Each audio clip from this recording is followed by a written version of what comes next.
War has always been remembered through blood, steel, and the rise of empires. But some of the greatest victories in human history were not won on the battlefield.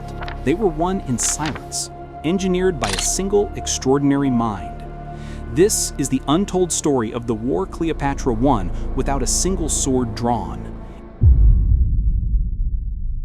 In 41 BC, Rome, wounded and chaotic after the death of Julius Caesar, turned its hungry gaze toward Egypt.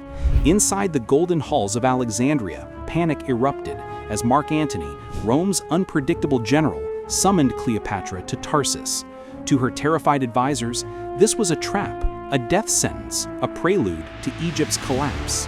Generals slammed their fists on maps, demanding war, insisting Antony would kill her and seize Egypt's precious grain.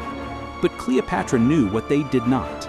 Standing alone on her balcony overlooking the vast Mediterranean, she understood that Egypt could never match the might of Rome.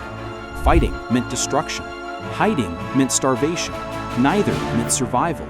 And so, with a calm that shook her advisors, she smiled and declared that she would go to Antony, not as his prisoner, not as a supplicant, but as something far more powerful.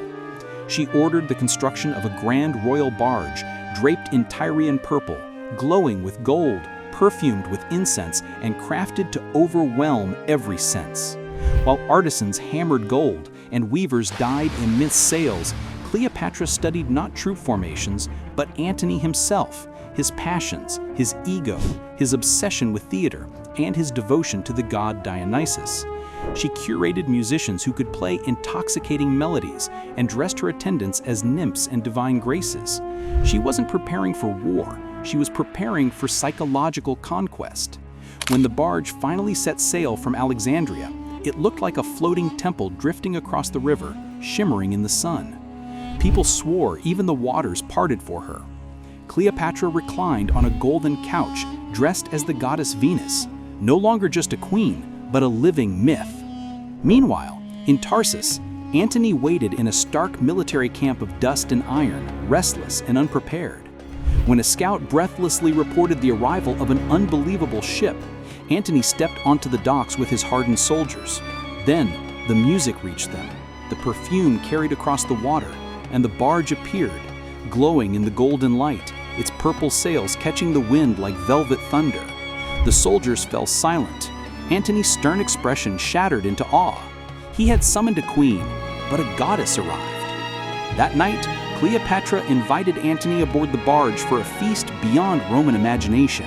Tables overflowed with impossible wealth, wine sparkled under lantern light, and music wrapped the air in enchantment. But Cleopatra's true weapon was her mind. She spoke not of fear or submission, but of philosophy, ambition, power, and a shared destiny. She appealed to his intellect, his pride, and his dreams. Slowly, the threat of war dissolved.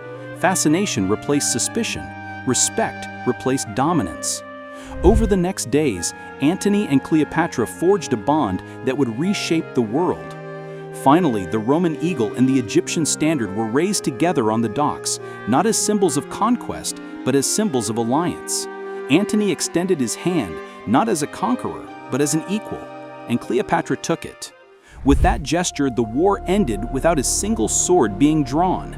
Cleopatra had defeated the most powerful empire on earth, not with armies, but with vision, not with violence, but with strategy, not with fear, but with brilliance. She had won a war by understanding that the greatest battlefield is not land or sea, it is the human mind.